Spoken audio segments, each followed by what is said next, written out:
Calicut to Trivandrum ഒന്ന് പോകേണ്ട ഒരു ആവശ്യം വന്നു. അപ്പൊ നമുക്ക് ഒറ്റ ചാർജിൽ ട്രിവാൻഡ്രത്ത് എത്തി കിട്ടുമോ എന്നാണ് നമ്മൾ നോക്കുന്നത്. നമുക്ക് ഇവരുടെ മൊബൈൽ ആപ്പ് ഒന്ന് നോക്കാം. ഇതിൽ ചാർജ് ചെയ്യണമെങ്കിൽ നമുക്ക് ടൈം സ്ലോട്ടുകൾ പ്രീ ബുക്ക് ചെയ്തിടാൻ പറ്റും. നമുക്കൊന്ന് ബുക്ക് ചെയ്ത് ടെസ്റ്റ് ചെയ്യാം. എന്നിട്ട് എന്ത് ചെയ്യും, ബ്രേക്ക് ചെയ്യുന്നതിന്റെ കൂടെ ഈ ബട്ടൺ കൂടെ ഞാൻ അങ്ങ് പ്രസ് ചെയ്ത് കൊടുക്കുന്നതോടുകൂടി 52% ബാലൻസ് ഉണ്ട്. ഇപ്പൊ നീ കുറെ നേരം ഇരിക്കുന്ന അവിടെ, എന്താണ് പുറകിലെ സ്ഥിതി? സത്യമേ പറയാവൂ.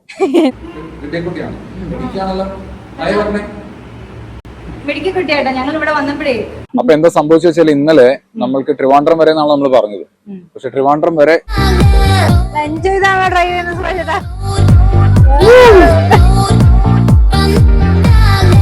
നമ്മൾ തന്നെ ഓപ്പറേറ്റർ അല്ല. എന്തെങ്കിലും പ്രശ്നം ഉണ്ടെങ്കിൽ നമുക്ക് ചോദിക്കാൻ ആരുമില്ല. അത് നല്ലൊരു കാര്യമാണോ മാരുതി ചെയ്ത്. മഴയായതുകൊണ്ട് ചെറിയ പ്രശ്നങ്ങളൊക്കെ ഉണ്ട്. 48 ഇങ്ങനെ, അപ്പൊ അതിന്റെ സ്പീഡിനനുസരിച്ച് ഇത് അഡ്ജസ്റ്റ് ആവും. ചാർജ് ആയിക്കൊണ്ടിരിക്കുകയാണ്. ഞങ്ങൾ നല്ല നാടൻ ഊണും കഴിച്ചുകൊണ്ടിരിക്കുകയാണ്. ഒരു EV യൂസറെ സംബന്ധിച്ചിടത്തോളം ഭയങ്കര ഇമ്പോർട്ടന്റ് ആണ്. അറിയാലോ, പകുതി ദൂരം നമ്മൾ കവർ ചെയ്ത് കഴിഞ്ഞിരിക്കും. ഭയങ്കര. പക്ഷെ ഞാൻ എങ്ങനെ നോക്കുമ്പോഴോ അയ്യോ അതൊരു 85 to 90 എത്തി പോകുന്നുണ്ട്. തിരിച്ചു വരുമ്പോ നമ്മൾ നല്ല അടിപൊളിയായിട്ട് എൻജോയ് ചെയ്ത് നല്ല പുഷ് ചെയ്ത് ഓടിച്ച് കാലിക്കറ്റ് തൊണ്ടയാട് നെക്സ ഷോറൂമാണ്. അപ്പം അവരുടെ കോൺടാക്ട് ഡീറ്റെയിൽസ് എല്ലാം നമ്മൾ അതിൽ ഡിസ്ക്രിപ്ഷനിൽ കൊടുത്തേക്കാം.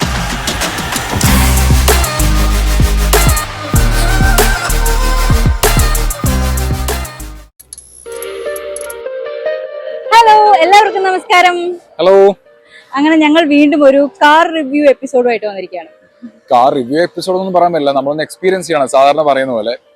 അപ്പോൾ നമ്മള് കാലിക്കറ്റ് ടു ട്രിവാൻഡ്രം ഒന്ന് പോകേണ്ട ഒരു ആവശ്യം വന്നു. അപ്പോൾ നമ്മൾ വിചാരിച്ചു നമ്മുടെ പുതിയ വിറ്റാര, ഏറ്റവും കൂടുതൽ ഇന്ത്യൻസ് വെയിറ്റ് ചെയ്ത എന്ന് പറയാവുന്ന ഒരു കാറാണ് വിറ്റാര. വിറ്റാര ഇറങ്ങിയിട്ട് വേണം നമുക്ക് വാങ്ങിക്കുക എന്ന് പറയുന്ന ഒരുപാട് പേരുള്ള നാടാണ് നമ്മുടെ കേരളം. സോ കേരളം നല്ല ഓൾ ഇന്ത്യ അങ്ങനെ തന്നെയാണ്. സോ അപ്പോൾ നമ്മൾ എന്ത് ചെയ്യാൻ പോകുന്നതെന്ന് വെച്ചാൽ, നമ്മളിപ്പോൾ 100% ചാർജ് ചെയ്ത് വെച്ചിട്ടുണ്ട്. ഇനി ഇതുമായിട്ട് നമ്മൾ ട്രിവാൻഡ്രത്തേക്ക് പോകുന്നു. അപ്പോൾ നമുക്ക് ഒറ്റ ചാർജിൽ ട്രിവാൻഡ്രത്ത് എത്തി കിട്ടുമോ എന്നാണ് നമ്മൾ നോക്കുന്നത്. അപ്പോൾ തിരിച്ചു വരുന്നത് പക്ഷെ അപ്പം പോകുന്ന സമയത്ത് നമ്മൾ എന്ത് ചെയ്യും, നമ്മൾ സാധാരണ ഒരു ട്രിപ്പ് പോകുമ്പോൾ എങ്ങനെയാണ് നോർമലി ഒരു വലിയ അഗ്രസീവായിട്ടൊന്നും വലിയ എന്താ പറയാ പുഷ് ചെയ്തൊന്നും ഓടിക്കാതെ സാധാരണ പോലെയൊക്കെ ഓടിച്ചിട്ട് നമ്മൾ നോക്കും എത്ര കിട്ടുന്നുണ്ടെന്ന്. പക്ഷെ തിരിച്ചു വരുമ്പോൾ നമ്മൾ നല്ല അടിപൊളിയായിട്ട് എൻജോയ് ചെയ്ത് നല്ല പുഷ് ചെയ്ത് ഓടിച്ച് പറപ്പിച്ച് വരും. അപ്പൊ എന്തായാലും ചാർജ് ചെയ്യേണ്ടി വരും എന്നാണ് തോന്നുന്നത്. അപ്പൊ അത് നമുക്ക് നോക്കാം. പിന്നെ മാത്രമല്ല, ഇവർ ഈ ചാർജിങ് ആപ്പ് ഉണ്ടല്ലോ, ആപ്പില് ഈ ചാർജിങ് സ്ലോട്ട് ബുക്ക് ചെയ്യുന്ന ഓപ്ഷൻസ് അങ്ങനെ കുറെ കാര്യങ്ങൾ. അപ്പൊ അതും നമുക്കൊന്ന് നോക്കാം. അപ്പോ നമുക്കൊന്ന് സ്റ്റാർട്ട് ചെയ്താലോ? അപ്പോ ട്രിപ്പ് A0 ആക്കിയിട്ടുണ്ട്. 100% 421 കിലോമീറ്റേഴ്സ് ആണ് കാണിക്കുന്നത്. കോഴിക്കോട് നെക്സ തൊണ്ടയാട് ഷോറൂമിൽ നിന്നാണ് നമ്മൾ സ്റ്റാർട്ട് ചെയ്യുന്നത്. ആ ടൈം ഒന്ന് നോക്കി വെച്ചോണേ 10:30. അങ്ങനെ കോഴിക്കോട് ഹൈവേയിലൂടെ നമ്മളിങ്ങനെ പോവുകയാണ്. ടോളൊക്കെ കഴിഞ്ഞു. ഈ ട്രിപ്പിൽ നമ്മളൊരു 24 to 26 ആണ് ടെമ്പറേച്ചർ സെറ്റ് ചെയ്ത് വെക്കാൻ പോകുന്നത്. അയ്യോ 4.1 കൺസംഷൻ കുറച്ച് കൂടുതലാണ്. എൻ്റെ ഡ്രൈവിങ്ങിൻ്റെയാണ്, 6 ലൈൻ അല്ലേ അതാ. എനിക്ക് ഇത്രയും നേരം ഇരുന്ന് ട്രാവൽ ചെയ്തിട്ട് എനിക്ക് ഇഷ്ടമായി. കാരണം നമുക്ക് ഗ്രാൻഡ് വിറ്റാര ഉണ്ട്. ഗ്രാൻഡ് വിറ്റാരേക്കാളും എനിക്ക് ഇഷ്ടമായി. വിറ്റാര മോശമാണെന്നല്ല, പക്ഷെ എനിക്ക് തോന്നിയൊരു കാര്യം, ഇതിപ്പോ SUV ആണെങ്കിലും ഒരു കാർ ലൈക്ക് ഫീലാണ്. അതായത് ഒരു ക്രോസ് ഓവർ ആണിത് ശരിക്കും. എനിക്ക് ഫീൽ ചെയ്യുന്നത് അങ്ങനെയാണ്. ശരിക്കും നല്ല ബോഡി റോളൊക്കെ കുറവാണ്. അറിയില്ല, നമുക്കൊരു കാറിന്റെ ഒരു ക്യാരക്ടർ ആയിട്ടാണ് തോന്നിയത്. അത് കൊള്ളാം, നല്ല യാത്ര ചെയ്യാൻ നല്ല സുഖമുണ്ട്. അതാണ് എനിക്ക് ഫസ്റ്റ് യാത്രയെ കുറിച്ച് പറയാനുള്ളത്. പിന്നെ ഓടിക്കുന്നതിനെ കുറിച്ച് ഇപ്പൊ നമുക്കൊന്നും പറയാനായിട്ടില്ല. ഓടിക്കാൻ ഓഫ്കോഴ്സ്. പിന്നെ ഭയങ്കരം നമ്മുടെ EVകൾ ഇപ്പൊ അറിയാലോ, നമ്മുടെ ഇപ്പൊ മഹീന്ദ്രയുടെ EVകളൊക്കെ നമ്മൾ കാല് കൊടുക്കുമ്പോഴേക്കും അങ്ങോട്ട് പറഞ്ഞിട്ട് ഈ ബുള്ളറ്റ് പോലെ പോകുന്ന അങ്ങനെയല്ല ഇതിന്റെ ഒരു ഓടിക്കുമ്പോൾ പവർ. ഓഫ്കോഴ്സ് പവർ എന്തായാലും ഉണ്ട്. കൈവിട്ട് പോകുന്ന തോന്നാത്ത രീതിയിലുള്ള പവറാണ്. പിന്നെ ബാക്കി ഡീറ്റെയിൽസ് എല്ലാവർക്കും അറിയാം. എന്നാലും ഇത് 61, നമ്മളിപ്പോ ടോപ്പ് എൻഡ് വേർഷൻ ആണ്, ആൽഫയാണ് ഓടിക്കുന്നത്. 61 kW ബാറ്ററിയാണ്, LFP ടെക്നോളജിയാണ്. അപ്പൊ ഇപ്പൊ നമ്മള് 35 കിലോമീറ്റർ കവർ ചെയ്തു. ഇപ്പോ 90%, 89% ഇപ്പൊ ഉണ്ട്. ഇറങ്ങുന്ന സമയത്ത് ഞാൻ ഇവിടെ റെഡി ഒരു 70-75 നമുക്ക് ഇങ്ങനെ അത് നടക്കില്ല, ഭയങ്കര. പക്ഷെ ഞാൻ എങ്ങനെ നോക്കുമ്പോഴോ അയ്യോ അതൊരു 85 to 90 എത്തി പോകുന്നുണ്ട്. അതേ കുറച്ച് ഓടിക്കാൻ കഴിയില്ല. അപ്പൊ അങ്ങനെ ടെസ്റ്റ് ചെയ്യാൻ പറ്റും. എന്തിനീ ബ്രാൻഡിലേക്ക് പോകണമെന്ന് ചോദിക്കുമ്പോൾ ഇപ്പൊ റിലയബിലിറ്റി എന്ന് പറയുന്ന കാര്യമാണ്. സർവീസ് സെന്റേഴ്സ് നമുക്കറിയാം വളരെ ഇമ്പോർട്ടന്റ് ആണ്. ഒരു EV എന്ന് പറയുന്ന ന്യൂ ടെക്നോളജിയാണ് ഇന്ത്യയിലൊക്കെ. അപ്പോൾ നമുക്ക് സർവീസ് സെന്റർ എന്നുള്ള സപ്പോർട്ടൊക്കെ വളരെ വളരെ ഇമ്പോർട്ടന്റ് ആണ്. അപ്പൊ മാരുതിയെ സംബന്ധിച്ചോളം ഇത്രയും കാലം ഉള്ള ഒരു എക്സ്പീരിയൻസ് നമുക്കുണ്ട്. മാരുതി എന്ന് പറയുന്നത് ഓൾ ഇന്ത്യൻസിന് എല്ലാവർക്കും ഉണ്ട്. അപ്പം ഇതുവരെ ഒരു വലിയ മോശമായിട്ടുള്ള, പിന്നെ ഉണ്ടാവും വലിയ നെറ്റ്വർക്ക് ആകുമ്പോൾ ചെറിയ ചെറിയ പ്രശ്നങ്ങൾ ഉണ്ടെന്നല്ലാതെ പൊതുവെ മാരുതിയെ കുറിച്ച് സർവീസിന്റെ കാര്യത്തിലൊന്നും അങ്ങനെ വലിയ മോശം പറയാറില്ല. അപ്പൊ ആ ഒരു സർവീസ് സപ്പോർട്ട് എല്ലാം നമുക്ക് കിട്ടും എന്നുള്ള കുറെ ഗുണങ്ങളുണ്ട്. പിന്നെ അവരുടെ സർവീസ് അവരുടെ നെക്സ ഷോറൂമിലെല്ലാം ഇപ്പോ ചാർജേഴ്സ് ഓൾമോസ്റ്റ് വെച്ചു. എനിക്ക് 1000 ചാർജേഴ്സ് അങ്ങോട്ട് ഇപ്പോൾ ഓൾറെഡി വെച്ച് കഴിഞ്ഞെന്ന് തോന്നുന്നു. ഇനി അവരുടെ അറീന ഷോറൂമുകളും കൂടെ വെക്കാൻ പോകണം. അപ്പൊ ആലോചിക്ക് വലിയൊരു ചാർജിങ് നെറ്റ്വർക്കാണ് വരാൻ പോകുന്നത്. അതൊക്കെ ഭയങ്കര ഭയങ്കര നല്ല കാര്യങ്ങളാണ്. ഒരു EV യൂസറെ സംബന്ധിച്ചിടത്തോളം ഭയങ്കര ഇമ്പോർട്ടന്റ് ആണ്. അതെ, അപ്പൊ അതൊക്കെ വെച്ച് നോക്കിക്കഴിഞ്ഞാൽ നമുക്ക് തീർച്ചയായിട്ടും ഇത് നല്ലൊരു സെലക്ഷൻ ആണെന്നുള്ളതാണ് എനിക്ക് തോന്നുന്നത്. അഡാസ് ഒക്കെ നല്ല അടിപൊളിയായിട്ട് വർക്ക് ചെയ്യുന്നുണ്ട്. ഇതിപ്പോ അഡാപ്റ്റീവ് ക്രൂസ് കൺട്രോൾ ആണ്, അടിപൊളിയായിട്ട് വർക്ക് ചെയ്യുന്നുണ്ട് കേട്ടോ. അഡാസ് ഫങ്ഷൻസ് എല്ലാം, ഈവൻ ലെയിൻ കീപ്പ് അസിസ്റ്റ് ആണെങ്കിലും ഒക്കെ എനിക്ക് നല്ല ഇഷ്ടമായി. പെർഫെക്റ്റ് ആയിട്ട് വർക്ക് ചെയ്യുന്നുണ്ട്. ഇപ്പോൾ ആ വണ്ടിയെ ഫോളോ ചെയ്തിട്ട് പോവാണ്. മഴയായതുകൊണ്ട് ചെറിയ പ്രശ്നങ്ങളൊക്കെ ഉണ്ട്. അല്ലെങ്കിൽ 48 ഇങ്ങനെ, അപ്പൊ അതിന്റെ സ്പീഡിനനുസരിച്ച് ഇത് അഡ്ജസ്റ്റ് ആവും. കണ്ടില്ലേ, ഒന്നും ചെയ്യുന്നില്ല, പോയിക്കൊണ്ടിരിക്കുകയാണ്. പക്ഷെ സ്റ്റിയറിംഗിൽ കൈവയ്ക്കാൻ പറയുന്നുണ്ട്, കൈവച്ചു. ശരിക്കും ഞാൻ ഈ ഡ്രൈവ് നന്നായി എൻജോയ് ചെയ്യുന്നുണ്ട് കേട്ടോ. ആ ഒരു ഒഴുകി പോകുന്നൊരു ഫീൽ, ആ ഒരു സൈലൻറ്റ് പവർ, ആ EVയുടെ ഒരു പ്രത്യേകതയാണല്ലോ. ഐസ് എഞ്ചിൻ ആണെങ്കിൽ വേറൊരു മൂഡാണ്, പക്ഷേ ഇത് വേറൊരു ഫീലാണ്. ഇത് ഇപ്പൊ നീ കുറെ നേരം ഇരിക്കുന്ന അവിടെ, എന്താണ് പുറകിലെ സ്ഥിതി? സത്യമേ പറയാവൂ. എനിക്ക് കംഫർട്ടബിൾ ആണ് കേട്ടോ. പിന്നെ എനിക്ക് ഹെഡ് റൂം കാര്യങ്ങളൊക്കെ കറക്റ്റ് കണ്ട് ഇത്രയും വ്യത്യാസമുണ്ട്. എന്നെ പോലുള്ള സ്ത്രീകൾക്കും എക്സ്പേസ് ഉണ്ട്, അത്യാവശ്യം നല്ല എക്സ്പേസ് ഉണ്ട്. എനിക്ക് ഓക്കെയാ, എനിക്കെല്ലാം കൊണ്ടും ഓക്കെ. പിന്നെ എനിക്ക് തോന്നി കുറച്ചും കൂടെ ഈ 6 അടി ഹൈറ്റ് ഒക്കെ ഉള്ള ആളുകളൊക്കെ വന്നു കഴിഞ്ഞാൽ അവർക്ക് എങ്ങനെയാണെന്നൊന്നും എനിക്കറിയത്തില്ല. പക്ഷെ എന്റെ ശരിയാന്ന് തോന്നുന്നു എനിക്ക്. ഹൈറ്റ് കൂടുതലുള്ള ആളുകൾക്ക് അത്ര ഇതായിരിക്കില്ല. അയ്യോ, പവർ കൺസപ്ഷൻ 2.2 മാമനോടൊന്നും തോന്നല്ലേ.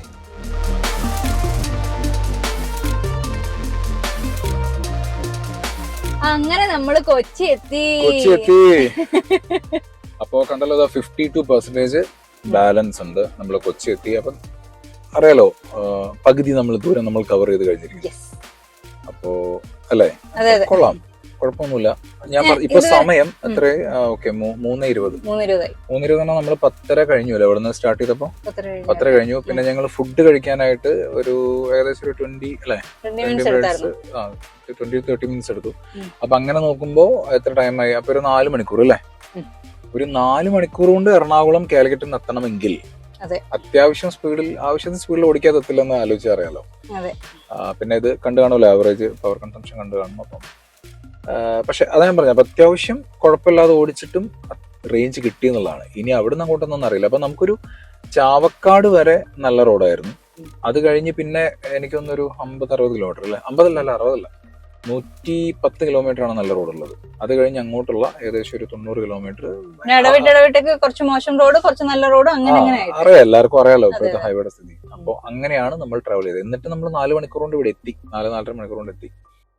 നിങ്ങൾ ശ്രദ്ധിച്ചോന്നറിയില്ല, 2.2 ഉണ്ടായിരുന്ന കൺസംഷൻ 7.7 ആയിട്ടുണ്ട് നമ്മൾ ഇടപ്പള്ളി എത്തിയപ്പോഴേക്കും. നല്ല റോഡ് കഴിഞ്ഞ് മോശം റോഡായപ്പോഴേക്കും പിന്നെ ഇച്ചിരി റീസണും സാധനങ്ങളും, പിന്നെ നമുക്ക് അത്രയും വലിച്ചു വിട്ട് പോകാനൊന്നും പറ്റാത്തത് കൊണ്ട് നമ്മുടെ പവർ കൺസംഷനും കുറഞ്ഞതാണ്.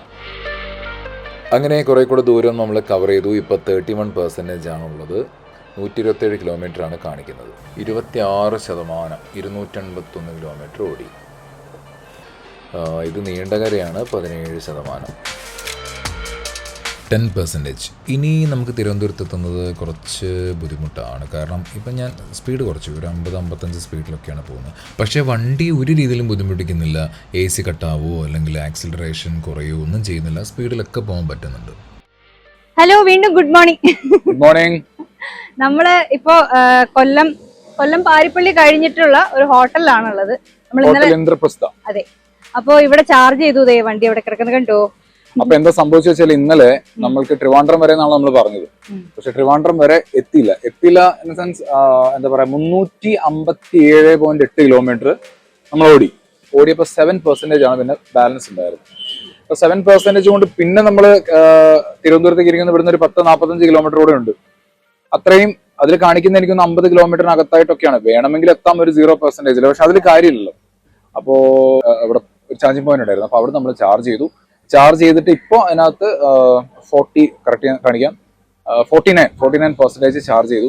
അപ്പൊ ഇനി നമ്മൾ ട്രിവാൻഡ്രത്തേക്ക് പോവാണ്. കാരണം നമ്മൾ പറഞ്ഞിരുന്നത് ട്രിവാൻഡ്രത്ത് നിന്ന് കാലിക്കറ്റ് വരെ പോകുന്ന കാര്യമാണല്ലോ. അപ്പം കാലിക്കറ്റ് കാലിക്കറ്റ് ട്രിവാൻഡ്രം, പിന്നെ ട്രിവാൻഡ്രം ടു കാലിക്കറ്റ്. ട്രിവാൻഡ്രം കഴക്കൂട്ടത്ത് കാർത്തിക പാർക്ക് എന്ന് പറയുന്ന ഹോട്ടലിലാണ് നമ്മൾ ചാർജ് ചെയ്യുന്നത്. ഹോട്ടലിൻ്റെ പുറകിലാണ് ചാർജിങ് സ്റ്റേഷൻ. നല്ല സൗകര്യമൊക്കെ ഉള്ള, നല്ല പാർക്കിംഗ് ഒക്കെ ഉള്ള ഒരു ചാർജിങ് സ്റ്റേഷനാണ്. നമ്മളപ്പോ കഴക്കൂട്ടത്തെത്തി. ഇവിടുന്ന് ഇപ്പൊ ചാർജിങ് സ്റ്റാർട്ട് ചെയ്തിട്ടുണ്ട്. ഇവിടുന്ന് ഒരു 100% ആക്കിയിട്ട് നമ്മൾ കോഴിക്കോട്ടേക്ക് വിടുക അല്ലേ? അതെ. അപ്പോൾ ഇത് 120 കിലോവാട്ടിന്റെ ചാർജിങ് സ്റ്റേഷനാണ്, ചാർജ് മോഡാണ്. പക്ഷേ എങ്കിലും ഇത് 60 കിലോവാട്ട് വരെ നമ്മുടെ വണ്ടി സപ്പോർട്ട് ചെയ്യുള്ളൂ. അതുകൊണ്ട് നമുക്ക് എന്തെങ്കിലും മാക്സിമം സ്പീഡിൽ ചാർജ് ആവുമല്ലോ. അപ്പൊ ഞങ്ങൾ പോയിട്ട് ഒരു ചായ കുടിച്ചിട്ട് വരാം. വീഡിയോ എടുക്കട്ടെ, സെൽഫി. ഈ ഹോട്ടലിൽ ഇപ്പം ഓണായിട്ട് നിൽക്കുക കേട്ടോ. ഞങ്ങൾ ഇവിടെ ചേട്ടൻ വിളിച്ചോണ്ട് വന്നത് കുട്ടിയാണ്. എനിക്കാണല്ലോ ആയി പറഞ്ഞേ മെഡിക്കൽ കുട്ടിയായിട്ടോ. ഞങ്ങൾ ഇവിടെ വന്നപ്പോഴേ റെസ്റ്റോറന്റിൽ വന്നപ്പോ മേളിൽ വന്നിരുന്നപ്പം ആരും കുറെ നേരമായിട്ട് വന്നില്ല. ഓടിപ്പോയിട്ട് ഋതിക കുട്ടിയാണ് ഞങ്ങളെ എന്റെ മേളിൽ ആളിരിക്കൊണ്ട് വേഗം വന്ന് ഫുഡൊക്കെ ഓർഡർ ചെയ്യാൻ പറഞ്ഞല്ലേ. നല്ല ചാർജ് ആയിക്കൊണ്ടിരിക്കുകയാണ്. ഇതിലൂടെ ഞങ്ങൾ നല്ല നാടൻ ഊണും കഴിച്ചുകൊണ്ടിരിക്കുകയാണ്. നമുക്കേ പുറകിലെ സ്പേസ് ഒന്ന് നോക്കിയാലോ. ഞാനിതാ ഫ്രണ്ടിലെ സീറ്റ് മാക്സിമം പുറകോട്ടിരുന്നുണ്ട്. കഴിഞ്ഞു. ഇനി നമുക്ക് ക്യാമറ കട്ട് ചെയ്യാതെ അപ്പുറത്തോട്ട് പോവാം. എങ്ങനെയുണ്ട്? ആവശ്യത്തിന് സ്പേസ് ഉണ്ട് ഉണ്ടല്ലേ? ഹെഡ് റൂം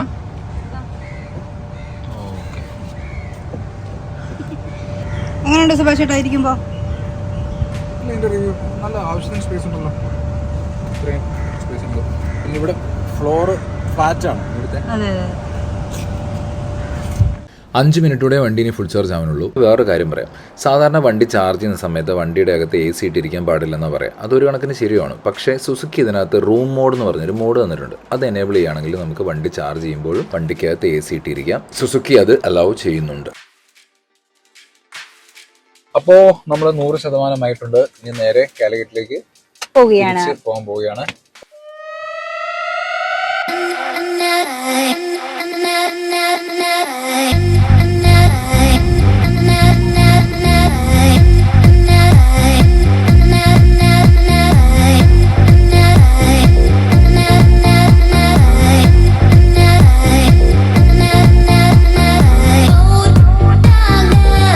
എൻജോയ് ചെയ്താണോ ഡ്രൈവ് ചെയ്യുന്നത് സുഭാഷ് ചേട്ടാ?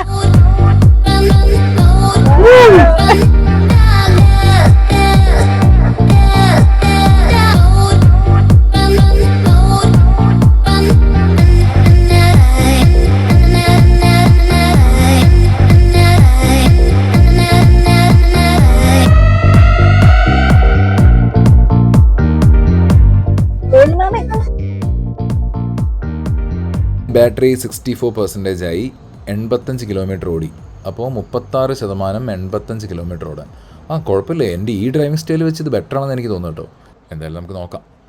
ഇത് നല്ലൊരു യൂസ്ഫുൾ ഫീച്ചറായി തോന്നി കേട്ടോ. അതായത് നമ്മുടെ വണ്ടിയോട് എന്തെങ്കിലും ഒരു ഒബ്ജക്റ്റ് വളരെ ക്ലോസ് ആയിട്ട് വന്നു കഴിഞ്ഞാൽ ഓട്ടോമാറ്റിക്കായിട്ട് 360 ക്യാമറ ഓൺ ആവും. അങ്ങനെ നമ്മുടെ ബാറ്ററി 50% ആയിട്ടുണ്ട്. 139 കിലോമീറ്റർ ഓടി. 6.5 ആണ് പവർ കൺസംഷൻ. ഇത്രയൊക്കെ കിട്ടുന്നുണ്ടല്ലേ.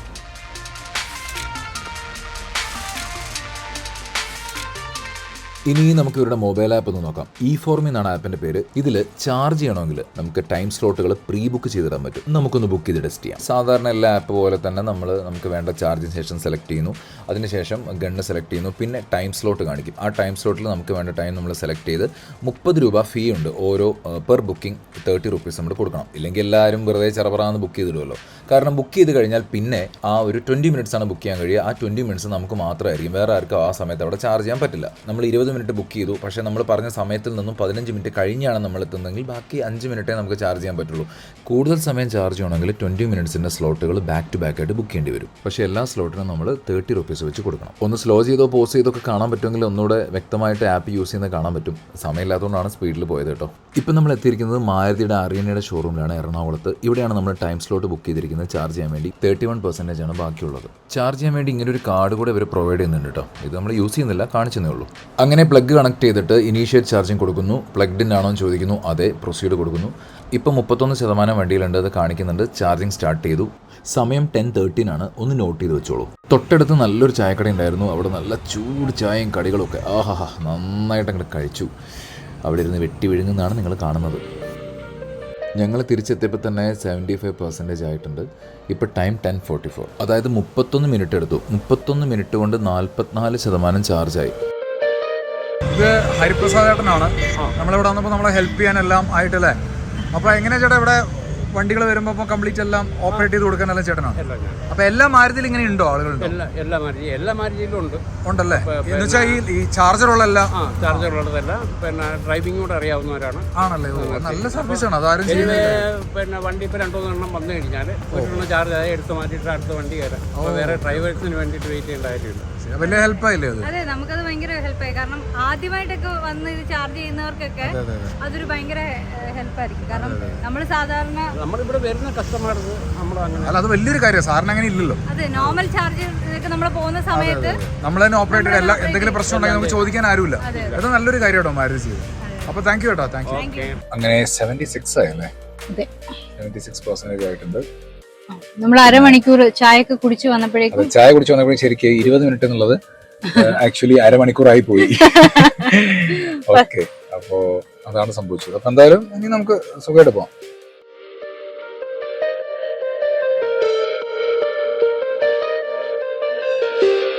അങ്ങനെ 50% ആയി. 218 കിലോമീറ്ററാണ് ഇതിൻ്റെ റേഞ്ച് കാണിക്കുന്നത്.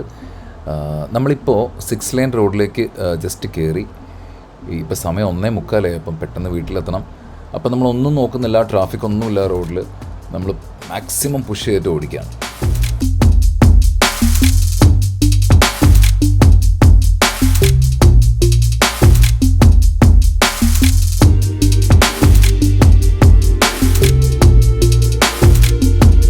അങ്ങനെ അവസാനം നമ്മൾ തിരിച്ചെത്തി. സമയം കണ്ടല്ലോ, 3 മണിയായി. നല്ല ഉറക്കം വരുന്നുണ്ട്. ശിവനെ, ഇതേത് ജില്ല എന്ന് സുരാജേട്ടൻ ചോദിച്ച പോലെയാണ് സ്ഥിതി. പക്ഷേ കോഴിക്കോട് ജില്ല തന്നെയാണ്. അങ്ങനെ നമ്മൾ തുടങ്ങിയെടുത്ത് തന്നെ തിരിച്ചെത്തിയിരിക്കുന്നു.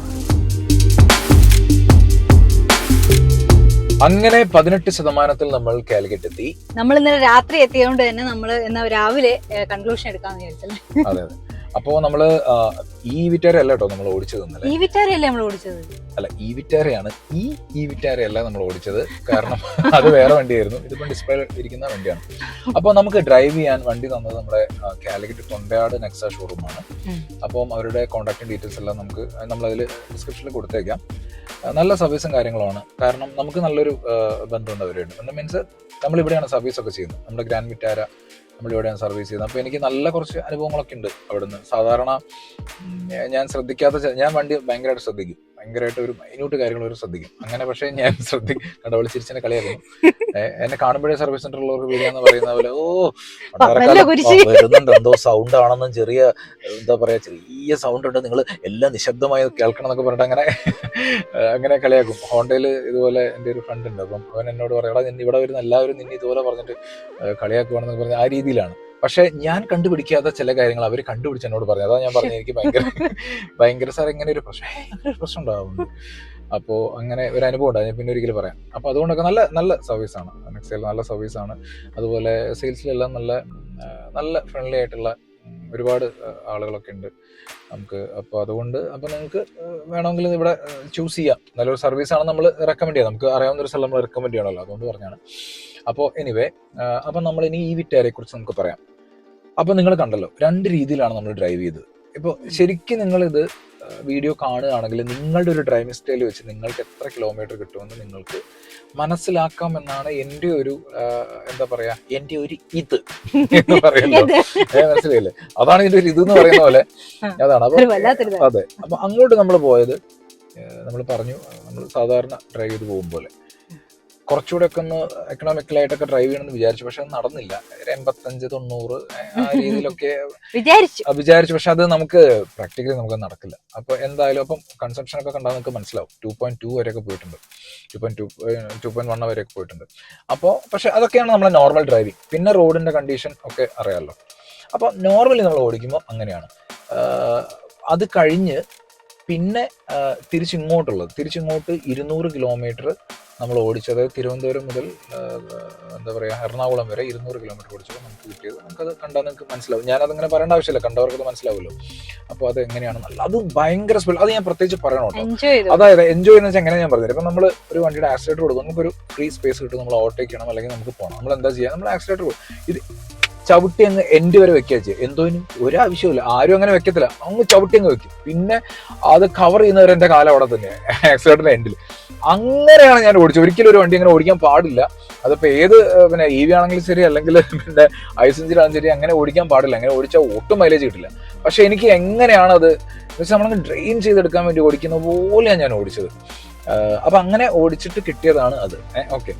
അപ്പോൾ പിന്നെ ഇതിന്റെ ഒരു പ്രാക്ടിക്കൽ സൈഡ് എന്ന് പറഞ്ഞാൽ, ഞങ്ങൾ ഒരുപാട് ലോങ് ഡ്രൈവ് ഓടിക്കുന്നവരാണ്. എനിക്കൊരു കോൺഫിഡൻസ് ആയി. കാരണം എത്ര ലോങ് വേണമെങ്കിലും എനിക്ക് ഇതുമായിട്ട് പോവാം. കാരണം എനിക്ക് എൻ്റെ ഒരു ഡ്രൈവിംഗ് സ്റ്റൈലിൽ എനിക്ക് ആ വണ്ടിക്ക് എത്ര റേഞ്ച് കിട്ടുന്ന എനിക്ക് മനസ്സിലായി. അത് പറയാൻ മുമ്പ് അപ്പം നമ്മൾ മെയിനായിട്ട് റേഞ്ച് പറയുന്നത് 15 മിനിറ്റ്. ഒരു 15 മിനിറ്റ് ഒരു നമ്മളിപ്പോൾ വണ്ടി ഒരു 400 കിലോമീറ്റർ പോവാണെങ്കിൽ ഒരു 100 കിലോമീറ്ററിന് ശേഷം നമുക്കൊരു 15 മിനിറ്റ് പോട്ടെ, ഒരു 10 മിനിറ്റ് നമുക്ക് എവിടെയെങ്കിലും സ്പെൻഡ് ചെയ്യാൻ പറ്റുമെങ്കിൽ, ചാർജ് ചെയ്യാൻ പറ്റുമെങ്കിൽ, പിന്നെ നമുക്ക് പേടിക്കാനേ ഇല്ല. പേടിക്കാൻ അല്ലെങ്കിലും ഇല്ല, പക്ഷേ എങ്കിലും നമ്മൾ പിന്നെ ചിന്തിക്കുക വേണ്ട. അതൊരു റിയൽ വേൾഡ് ആയിട്ട് ഞാൻ ശരിക്കും പറയണം. അത് നിങ്ങളെ വീഡിയോ കണ്ടാൽ നിങ്ങൾക്ക് മനസ്സിലാവുമെന്ന് എനിക്ക് തോന്നുന്നു. അപ്പൊ ഓക്കെയാണ്. പിന്നെ യാത്രാസുഖം, അത് നീ പറ. കാരണം നീ പറഞ്ഞു യാത്രാസുഖം എന്ന് പറഞ്ഞാൽ ഞാൻ അറിയാലോ, നമ്മൾ കുറച്ച് നല്ല ഇങ്ങനെ ട്രാവൽ ചെയ്യുന്ന ആളുകളാണ്. അപ്പോ എനിക്ക് കുറച്ചു നേരം ഇങ്ങനെ ഇരിക്കുമ്പോ ബാക്ക് പെയിൻ അങ്ങനത്തെ ഒരു പ്രശ്നമുണ്ട്, ഭയങ്കര പ്രശ്നമാണ്. ഇതിപ്പോ നമ്മള് അതെ, നമ്മൾ ഇന്നലെ ഇപ്പം മെനിങ്ങാന്ന് നമ്മള് നേരെ ട്രിവാൻഡ്രം പോയി, അവിടുന്ന് നേരെ ഇന്നലെ ഇങ്ങോട്ട് തിരിച്ചു വന്നു. പക്ഷെ എനിക്ക് ബാക്ക് പെയിൻ ഒന്നുമില്ല കേട്ടോ, ഭയങ്കര കംഫർട്ടബിൾ ആയിരുന്നു. അതായത് ഒരു മിനിറ്റ്, അതായത് 800 കിലോമീറ്ററോളം, 400 കിലോമീറ്റർ അങ്ങോട്ട് പിന്നെ തിരിച്ചിങ്ങോട്ട് 400 കിലോമീറ്റർ 2 ദിവസം കണ്ടിന്യൂസ് ആയിട്ട് അപ്പൊ സത്യം പറഞ്ഞാൽ ബാക്ക് പെയിൻ വരുമോന്ന് ഞാൻ പേടിച്ചു. പക്ഷെ ഒരു പ്രശ്നം ഉണ്ടായില്ല. പിന്നെ മാത്രമല്ല നമുക്കൊരു യാത്രാ ക്ഷീണം അതൊന്നും ഫീൽ ചെയ്തില്ല. എനിക്ക് ആ കൂടെ ഒരു ബാക്കില് കുറച്ചും കൂടി തൈ സപ്പോർട്ട്, എനിക്ക് കുറച്ചും കൂടി ഹൈറ്റ് ഉള്ള ആളുകൾക്ക് ഒരു കുറച്ചും കൂടി തൈ സപ്പോർട്ട് വന്നിരുന്നെങ്കിൽ നന്നായിരുന്നു. അത് എനിക്കൊക്കെ ഓക്കെയാണ്. എന്നാലും ഹൈറ്റ് ഉള്ള ആളുകളാകുമ്പോൾ ചിലപ്പോൾ അവർക്ക് തൈ സപ്പോർട്ട് കുറച്ചുകൂടെ. പിന്നെ എനിക്ക് തോന്നുന്നത് നോർമലി ഇപ്പം ഇവിടെ ഹൈറ്റ് ഒക്കെ എനിക്ക് ഒരു ആവറേജ് ഇവിടുത്തെ നമ്മുടെ കേരളത്തിലെ സ്ത്രീകളുടെ ഒരു ഹൈറ്റ് ആണ്. അവൾക്കും അതുപോലെ ആ ഹൈറ്റ് ഉള്ളവർക്കും പിന്നെ കുട്ടികൾക്കൊന്നും ബാക്കിൽ സ്പേസ് ഇല്ലെന്ന് ചിലരൊക്കെ പറയുന്നത്. പക്ഷെ അത് സത്യം പറഞ്ഞാൽ എനിക്ക് തോന്നിയില്ല. അതിൽ കാണിച്ചിട്ടുണ്ട് സ്പേസ് ആവശ്യത്തിനൊക്കെ ഉണ്ട്. ആവശ്യത്തിനല്ല, നല്ല സ്പേസ് ഉണ്ട് പുറകിൽ അങ്ങനെ സ്പേസ് കുറവില്ല. പിന്നെ ചില ആളുകൾ അഭിപ്രായം പറയുന്നത് അവർ ഹൈറ്റ് ഒക്കെ ഉള്ളവരായിരിക്കും. ഹൈറ്റ് ഉള്ളവർക്ക് പിന്നെ എനിക്ക് തോന്നുന്നു 6 അടിയുടെ മുകളിലുള്ള ആളുകൾക്ക് ചിലപ്പം ഹെഡ് റൂം ഒക്കെ കുറച്ച് കുറവായിരിക്കും. അപ്പോൾ സാധാരണ ആളുകൾക്ക്, ഫാമിലിക്കൊക്കെ പുറകിൽ ഉള്ളവർക്ക് വലിയ കുഴപ്പമൊന്നുണ്ടെന്ന് എനിക്ക് തോന്നുന്നില്ല. അപ്പൊ അതൊക്കെയാണ് റേഞ്ച്. ബാക്കി നിങ്ങൾ കണ്ടിട്ട് തീരുമാനിച്ചോളൂ. നിങ്ങൾക്ക് അറിയാലോ, കാണുമ്പോൾ എല്ലാവർക്കും മനസ്സിലാവും. പിന്നെയുള്ള ഒരു കാര്യം, ഇവർക്ക് അതിനെക്കുറിച്ചൊന്നും ഞാൻ പറയണ്ട, എങ്കിലും ഞാൻ പറയാം. ഇവർക്ക് ബൈബാക്ക് ഓപ്ഷൻസും കാര്യങ്ങളൊക്കെ ഉണ്ട്. പല ബ്രാൻഡുകളും കൊടുക്കുന്ന പോലെ ബൈബാക്ക് ഓപ്ഷൻസ് ഉണ്ട്. 3 years, അതിന് ഒരു കിലോമീറ്റർ ഒരു ഇതൊക്കെ ഉണ്ട്. 3 കിലോമീറ്റർ അല്ലെങ്കിൽ 3 years, അല്ലെങ്കിൽ 5 years ആണെങ്കിൽ 3 കിലോമീറ്റർ. അപ്പോൾ അത് നമ്മൾ അപ്പം അങ്ങനെ ബൈബാക്ക് ഗ്യാരണ്ടി പരിപാടികളൊക്കെ ഉണ്ട്. പിന്നെ അതുപോലെ എന്താ പറയാ, ഈ ബാറ്ററിയുടെ വാറണ്ടി പിന്നെ 8 വർഷമാണ്. 8 വർഷം അല്ലെങ്കിൽ 1,60,000 കിലോമീറ്റർ ആണെന്നാണ് എനിക്ക് തോന്നുന്നത്. ഞാനത് ഒന്ന് ക്ലിയർ ചെയ്തില്ലെങ്കിൽ എഴുതി കാണിക്കാം അല്ലെങ്കിൽ. ഓക്കെ. അപ്പൊ എന്തുകൊണ്ടും അപ്പൊ അതൊന്നും അല്ലല്ലോ നമ്മൾക്ക് ഏറ്റവും കൂടുതൽ വേണ്ടിയിരുന്നത് എന്താണ് വണ്ടിയുടെ റേഞ്ച്, കാര്യങ്ങൾ, എങ്ങനെയാണ് ഡ്രൈവിംഗ് ഞാൻ നന്നായി എൻജോയ് ചെയ്താൽ. പിന്നെ ഒരു പ്രത്യേകിച്ച് ഒരു കാര്യം ഞാൻ ആദ്യം തുടക്കത്തിൽ പറഞ്ഞിട്ടുണ്ടായിരുന്നു. അതായത് ഇങ്ങനെ എന്താ പറയുക, വണ്ടിയുടെ ആക്സിലേറ്റർ കൊടുക്കുമ്പോൾ ആ ഒരു വെടിയുണ്ട പോലെ പോകുന്നില്ല എന്നൊക്കെ ഞാൻ പറഞ്ഞിട്ടുണ്ടായിരുന്നല്ലോ. സത്യം പറഞ്ഞാൽ ഇപ്പം കറക്റ്റ് എടുത്ത് തന്നെ പറയാം, മഹീന്ദ്ര വണ്ടികളൊക്കെ പോകുന്ന പോലെ അത്രയും വെടിയുണ്ട പോലെ പോകുന്നില്ലെങ്കിലും ഇതും ഒരു ചെറിയ വെടിയുണ്ട പോലെ തന്നെയാണ് പോകുന്നത്. കാരണം ആദ്യം ഞാൻ നോർമലിയാണോ ഡ്രൈവ് ചെയ്തത്, അപ്പം എനിക്ക് മനസ്സിലായില്ല. തിരിച്ചു വന്നപ്പോൾ ആക്സിലേറ്റർ കൊടുത്തപ്പോൾ എനിക്ക് മനസ്സിലായി. കൊടുക്കുമ്പം എന്താ പറയുക, ഇനീഷ്യലി ഒരു പിക്കപ്പ് ഉണ്ട്. അത് കഴിഞ്ഞ് പിന്നെ അങ്ങോട്ട്, അതായത് കാല് കൊടുക്കുമ്പോൾ തന്നെ നമ്മുടെ കൈവിട്ട് പോകുന്നില്ല, പക്ഷെ കൊടുക്കുമ്പോൾ അങ്ങ് കുതിക്കും. അത് കഴിഞ്ഞിട്ട് പിന്നെ നന്നായിട്ട് പോകുന്നുണ്ട്. അപ്പോഴേക്കും നമ്മുടെ കയ്യിലേക്ക് എത്തൂല. അപ്പം എനിവേ എനിക്ക് തോന്നിയതാണ്. അപ്പൊ എനിക്ക് അതിന്റെ ആ ട്യൂണിങ് ഇഷ്ടമായി. അതാ ഞാൻ പറയുന്നത്. നല്ല പവർ ഉണ്ട്, പക്ഷെ കയ്യിൽ നിന്ന് പോകാത്ത രീതിയിൽ തന്നെ അവർ മാനേജ് ചെയ്തിട്ടുണ്ട്. പക്ഷെ നല്ല പവർ ഉണ്ട്, ഇല്ലെന്ന് പറയാൻ പറ്റില്ല. പിന്നെ ഞാൻ എൻജോയ് ചെയ്തൊരു സാധനം ബ്രേക്കിംഗ്. നമ്മൾ ആ സ്പീഡ് കാണുമ്പോൾ നമുക്ക് തോന്നും അയ്യോ ഇതിൽ വണ്ടി ബ്രേക്ക് ചെയ്താൽ എങ്ങനെ ഇരിക്കും എന്നുള്ളത്. പക്ഷെ ബ്രേക്ക് ചെയ്യുമ്പോൾ വണ്ടി നന്നായിട്ട് നമ്മുടെ കൺട്രോൾ വരുന്നുണ്ട്. പിന്നെ അതിന്റെ കൂടെ ഇവിടെ ഒരു സാധനമുണ്ട്. അപ്പോ ഇത് ഞാൻ എൻ്റെ കൈ എപ്പോഴും ഇവിടെ ഇരിക്കും കേട്ടോ. എന്നിട്ട് നന്നായിട്ട് തിരിച്ചു വരുമ്പോഴാണ് ഞാൻ പറഞ്ഞു, തിരിച്ച് വരുന്ന ഡ്രൈവില് നല്ല സ്പീഡിൽ അങ്ങ് പോകും. എന്നിട്ട് എന്ത് ചെയ്യും, ബ്രേക്ക് ചെയ്യുന്നതിന്റെ കൂടെ ഈ ബട്ടണും കൂടെ ഞാൻ അങ്ങ് പ്രസ് ചെയ്ത് കൊടുക്കുന്നതോട് കൂടി വണ്ടി ആരോ പുറകിൽ നിന്ന് ഹൾക്ക് പിടിച്ചു വെക്കുന്ന പോലെ ഒരു നിപ്പാണ്. നീ അത് പറഞ്ഞായിരുന്നു, അയ്യോ ഒരു പ്രാവശ്യം പിടിച്ചു വെക്കുന്ന പോലെ ഭയങ്കര ഇടം. അപ്പൊ ഭയങ്കര കോൺഫിഡൻസ് ആണ്. എന്ന് വെച്ചാൽ ഈ അല്ലെങ്കിൽ തന്നെ ബ്രേക്ക് ഇല്ലെന്നല്ല ഞാൻ പറയുന്നത്. ഞാനിത് പറഞ്ഞപ്പോ എന്നെ കൊണ്ട് ടെസ്റ്റ് ചെയ്യിപ്പിച്ചു നോക്കി, നീ ഒന്ന് ചെയ്ത് നോക്കി. അത് മനസ്സിലായില്ല. അപ്പൊ അത് ബ്രേക്ക് ഉള്ള ഒരു ഡെഡിക്കേറ്റഡ് ഒരു ബട്ടൺ ഉണ്ട് ഇവിടെ. അപ്പൊ കൈ കൊണ്ട് ബ്രേക്ക് ചെയ്യാം. അതെ, കൊണ്ട് ബ്രേക്ക് ചെയ്യാം. അപ്പം വണ്ടി അങ്ങോട്ട് അപ്പം റീജൻ ആക്ടിവേറ്റ് ആവും. റീജൻ അല്ലെങ്കിലും ഉണ്ട്. അതിന്റെ കൂടെ എക്സ്ട്രാ ആയിട്ട് ഒരു ബ്രേക്ക് നമുക്ക് അപ്ലൈ ആവുന്നുണ്ട്. അത് ഭയങ്കര കോൺഫിഡൻസ് ആണ് ഞാൻ ഓടിക്കുമ്പോൾ എനിക്ക് കിട്ടിയത്. അതാ ഞാൻ പറഞ്ഞത്, ഡ്രൈവിംഗ് നന്നായിട്ട് എൻജോയ് ചെയ്തു. സ്റ്റെബിലിറ്റി അടിപൊളിയാണ്, അടിപൊളി സ്റ്റെബിലിറ്റിയാണ്. നമുക്ക് വണ്ടി ബോഡി റോൾ ഇല്ലെന്ന് തന്നെ പറയാം. ഞാൻ പറഞ്ഞല്ലോ, നമുക്കൊരു സെഡാൻ ഓടിക്കുന്ന പോലെയുള്ള ഒരു ഫീലിങ്ങും സംഭവങ്ങളൊക്കെയാണ്. അപ്പൊ കൂടുതൽ ദീർഘിപ്പിക്കുന്നില്ല. അപ്പൊ നിങ്ങളെല്ലാവരും, ഞാൻ ഒരു കാര്യം പറയാനുള്ള വെച്ചാൽ, നിങ്ങൾ EV ഏതെങ്കിലും എടുക്കുന്നുണ്ടെങ്കിൽ, അപ്പം ആദ്യമായിട്ടൊക്കെ EV എടുക്കുന്ന ആളുകളാണെങ്കിൽ നമ്മൾ സാധാരണ വണ്ടികൾ ഐസ് വണ്ടി ഓടിക്കുന്ന പോലെ കുറച്ച് ദൂരം ഒരു 2 കിലോമീറ്റർ 3 കിലോമീറ്റർ ഒന്നും ഓടിക്കുക. അല്ലാതെ അവരോട് പറഞ്ഞിട്ട് ഒരു 10-25 കിലോമീറ്ററെങ്കിലും നിങ്ങൾ വണ്ടി ഓടിക്കുക. അത് അവർ തരും, അവർ തരും. അപ്പോൾ നിങ്ങൾക്ക് കുറച്ച് മനസ്സിലാവും. എന്ത് ചെയ്യണമെന്ന് വെച്ചാൽ, നമ്മൾ കിലോമീറ്റർ നോട്ട് ചെയ്യുക. ഓക്കെ, അപ്പോൾ എത്ര പെർസെൻറ്റിലാണ് വണ്ടി അപ്പോൾ ഉള്ളതെന്ന് നോക്കുക. എന്നിട്ട് നമ്മുടെ ഡ്രൈവിംഗ് സ്റ്റൈൽ വെച്ച് നമ്മൾ വണ്ടി ഓടിച്ച് തിരിച്ച് വന്നിട്ട് നമ്മൾ കിലോമീറ്റർ നോക്കുമ്പോൾ ഇത്ര കിലോമീറ്റർ ഓടി ഇത്ര പെർസെൻറ്റേജ് ബാറ്ററി ആണെന്ന് നമുക്ക് മൈനസ് ആയിട്ടുണ്ടാവുമല്ലോ. അപ്പോൾ അത് വെച്ച് നമ്മൾ ഡിവൈഡ് ചെയ്ത് നോക്കിയാൽ നമുക്ക് 1% എത്ര കിലോമീറ്റർ കിട്ടിയെന്ന് നോക്കും, മനസ്സിലാവും. അതത്ര കറക്റ്റ് ആവില്ല എന്ന് പൊതുവേ പറയുമെങ്കിലും ഞാൻ പല വണ്ടികളും നോക്കിയിട്ടും എനിക്കത് ഇതുവരെ കറക്റ്റ് ആയിട്ടുണ്ട്. അപ്പൊ എനിക്ക് തോന്നുന്നു ഏകദേശം നിങ്ങൾക്ക് മനസ്സിലായില്ലേ. ഏകദേശം ഞാൻ ഒരുപാട് എല്ലാ ബ്രാൻഡുകളും ഞാൻ അങ്ങനെ നോക്കുമ്പോഴും പിന്നീട് ഞാൻ ഫുള്ള് ഡ്രെയിൻ ചെയ്യുന്ന രീതിയിൽ ഓടിക്കുമ്പോൾ എനിക്ക് ഏകദേശം കറക്റ്റ് ആയിട്ട് വരാറ്, വളരെ ചെറിയ വ്യത്യാസം വരാറുള്ളൂ. അപ്പോൾ ആ ഒരു കണക്ക് വെച്ചിട്ട് നിങ്ങളുടെ ഡ്രൈവിംഗ് സ്റ്റൈൽ തന്നെ ഓടിക്കണം. അല്ലാതെ പതുക്കെ ഒന്നും നിങ്ങൾ എങ്ങനെയാണ് നോർമൽ ഓടിക്കുക അല്ലെങ്കിൽ ഏറ്റവും കൂടുതൽ ഓടിക്കുക, ആ രീതിയിൽ നിങ്ങൾ ഓടിച്ചാൽ നിങ്ങൾക്ക് കിട്ടുന്ന പെർസെൻറ്റേജ് ഏകദേശം കറക്റ്റ് ആയിരിക്കും എന്ന് എനിക്ക് തോന്നുന്നു. ഞാൻ പലപ്പോഴും ചെക്ക് ചെയ്തിട്ടുണ്ട്. അത് എനിക്ക് തോന്നിയതാണ്. ഇനി വേറെ ആൾക്ക് വേറെ അഭിപ്രായം ഉണ്ടാവുമെന്ന് ഞാൻ പറഞ്ഞതേ ഉള്ളൂ. അധികം അത് കറക്റ്റ് ആവാറുണ്ട്. അപ്പൊ അത്രയേ ഉള്ളൂ, ചെറിയൊരു ടിപ്പ് ഞാൻ തന്നേ ഉള്ളൂ. അപ്പൊ അതായിരുന്നു. അപ്പോ പിന്നെ നമുക്ക് ഇനി വേറെ ഏതെങ്കിലും ഒരു വീഡിയോ ആയിട്ട് കാണാം അല്ലേ? ഇനി ബാക്കി നീ പറ. റേറ്റും കാര്യങ്ങളൊക്കെ കുറഞ്ഞിട്ടുണ്ട്. ഓക്കെ, അത് ശരിയാണല്ലോ അല്ലെ. നമുക്ക് ഇപ്പം ടാക്സ് കുറഞ്ഞല്ലോ. ടാക്സ് എനിക്ക് 8% ഉള്ളത് 5% ആയി. 20 lakhs വരെ അല്ലേ? അതെ, 20 lakhs വരെ 5% ആണ്. അപ്പൊ അത് ശരിക്കുണ്ടല്ലോ. എനിക്ക് തോന്നുന്നത് ഇതിന്റെ ഡുവൽ ടോൺ അല്ലാതെ തൊട്ട് താഴെയുള്ള മോഡലാണെന്ന് തോന്നുന്നു. അങ്ങനെ ആകുമ്പോൾ ഏകദേശം എനിക്ക് തോന്നുന്നത് കറക്റ്റ് നോക്കിയിട്ടുള്ള ഒരു 22.5 ലക്ഷം വരുന്നത് ഒരു 22 ലക്ഷം രൂപ, ഒരു 50,000 രൂപ അല്ലെ 60,000 രൂപയോളം കുറയും. 22 ലക്ഷം രൂപയ്ക്കോ 21-90 ആ റേഞ്ചിലായിരിക്കും എന്ന് എനിക്ക് തോന്നുന്നു കേട്ടോ. കറക്റ്റ് അല്ല, എന്തായാലും ഒരു 10-60,000 രൂപ വ്യത്യാസം വരും. അപ്പൊ നമ്മൾ ഒരുപാട് ദീർഘിപ്പിക്കണ്ട. എല്ലാവർക്കും ഈ ഒരു എപ്പിസോഡ് ഇഷ്ടമായെന്ന് വിചാരിക്കുന്നു. ഇനിയും നിങ്ങൾ ഏതെങ്കിലും വണ്ടികളൊക്കെ ഞങ്ങൾ ഇതൊക്കെ കൈവിട്ട് പറഞ്ഞു അല്ല, ഇനി നീ വൈൻഡപ്പ് നീ ചെയ്യും. അപ്പൊ എന്തായാലും നിങ്ങൾക്ക് ഈ എപ്പിസോഡ് ഇഷ്ടപ്പെട്ടു എന്ന് വിചാരിക്കുന്നു. ഇനി ഇതേപോലെ ഏതെങ്കിലുമൊക്കെ നല്ല നല്ല കാറുകളുടെ EV കാറുകളുടെ ഒക്കെ ടെസ്റ്റ് ഡ്രൈവ് ഒക്കെ ഞങ്ങൾ വരുന്നതായിരിക്കും അല്ലേ ഏട്ടാ? അപ്പൊ നമുക്ക് വീണ്ടും കാണാം മറ്റൊരു വീഡിയോയിൽ.